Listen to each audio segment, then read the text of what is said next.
দক্ষিণ ভারতের মাটিতে একদিন জন্ম নিয়েছিল এক অনন্য রাজ্য। তুঙ্গভদ্রা নদীর তীরে গড়ে ওঠে এক স্বপ্ন নগরী, বিজয়নগর, যেখানে রাজপথে ছুটে বেড়াতো সোনায় মোড়া রথ, আর মন্দিরের চূড়ায় প্রতিধ্বনিত হতো শঙ্খধ্বনি। সেই সাম্রাজ্যের সিংহাসনে একদিন বসেছিলেন একজন রাজা, যিনি শুধু রাজা নন, একজন কবি, একজন জনপ্রেমিক, একজন অপরাজেয় যোদ্ধা, মহারাজা কৃষ্ণদেব রায়। খ্রিস্টাব্দ 1509 বিজয়নগরের প্রাসাদের রাজমুকুটে যুক্ত হল এক নতুন রত্ন। তুলুভা বংশের যুবরাজ কৃষ্ণদেব রায় আজ রাজ্যাভিষিক্ত হচ্ছেন। মহারাজ, বিজয়নগরের মানুষ আপনাকেই তাদের আশার আলো মনে করছে। আজ থেকে আপনিই এই সাম্রাজ্যের প্রাণ। আমি প্রতিজ্ঞা করছি, প্রজার সুখই হবে আমার রাজধর্ম। যতদিন বাঁচব, বিজয়নগরকে পৃথিবীর শ্রেষ্ঠ রাজ্য বানাব। এইভাবেই শুরু হয় এক স্বর্ণযুগের। রাজা সিংহাসনে বসার কিছুদিনের মধ্যেই আকাশে ভাসে যুদ্ধের মেঘ। উত্তর দিক থেকে আসছে 3 শত্রু রাজ্যের হুমকি, বিজাপুর, বেদার আর গোলকোন্ডা। মহারাজ, শত্রুরা একজোট হয়েছে, আমাদের সীমান্তে অগ্রসর হচ্ছে। তাহলে যুদ্ধই উত্তর হবে।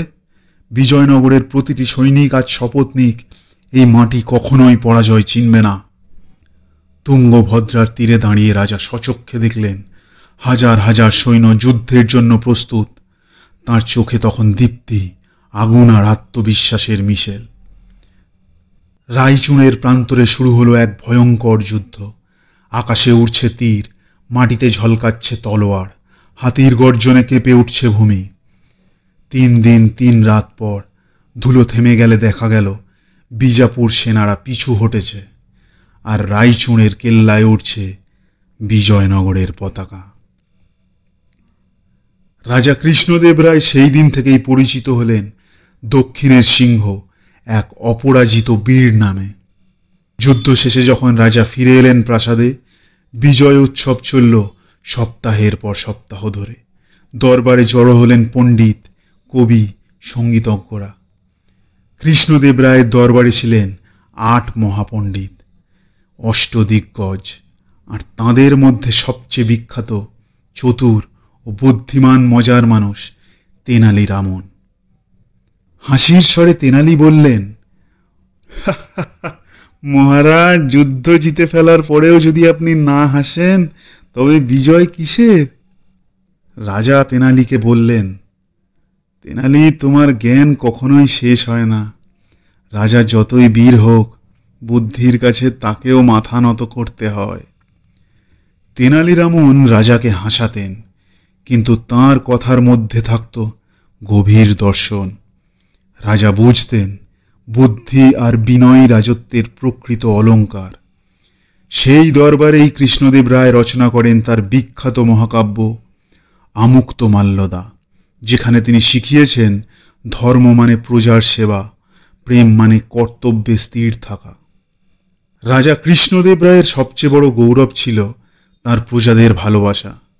তিনি কৃষকদের জন্য তৈরি করেন নতুন সেচ ব্যবস্থা, নদীর পাশে বাঁধ নির্মাণ করান, চাষাবাদের জন্য বিনা সুদে ঋণ দেন। আবেগ মাখা স্বরে প্রজারা বলেন, মহারাজ, আপনি না থাকলে আমরা খেতেই পেতাম না, আপনি যেন দেবতা। রাজা তখন হেসে বলে, না, আমি দেবতা নই, আমি তোমাদেরই একজন, যে তোমাদের কষ্টে কষ্ট পায়, তোমাদের শান্তিতে নিজের শান্তি খুঁজে পায়। বাণিজ্যের ক্ষেত্রেও তিনি দক্ষিণ ভারতকে খুলে দেন সমুদ্রপথে। হাম্পি হয়ে ওঠে এক আন্তর্জাতিক বন্দর নগরী, যেখানে আরব, পারস্য, এমনকি পর্তুগিজ বণিকরাও আসত। শিক্ষা, সাহিত্য, সঙ্গীত সবেতেই রাজা ছিলেন পৃষ্ঠপোষক। বিজয়নগরের মানুষ বলতো, আমাদের রাজা কেবল শাসক নন, তিনি আমাদের শিক্ষক। বছর কেটে যায়, কিন্তু রাজা কৃষ্ণদেব রায় থেমে থাকেন না। আবার শুরু হয় নতুন যুদ্ধ বিজাপুর সুলতানের সঙ্গে। বিজয়নগরের সৈন্যরা আবার জয়লাভ করে, কিন্তু যুদ্ধ শেষে রাজা গুরুতর অসুস্থ হয়ে পড়েন, শরীর ক্লান্ত, তবু চোখে সেই পুরনো দীপ্তি। তুঙ্গভদ্রার তীরে সন্ধ্যার আলো। রাজা মৃদু কণ্ঠে বলেন, এই নদী যেমন চিরদিন বয়ে চলেছে, তেমনি যেন বিজয়নগরের নামও অমর হয়ে থাকে। 1529 সালে রাজা কৃষ্ণদেব রায় চিরনিদ্রায় শায়িত হন।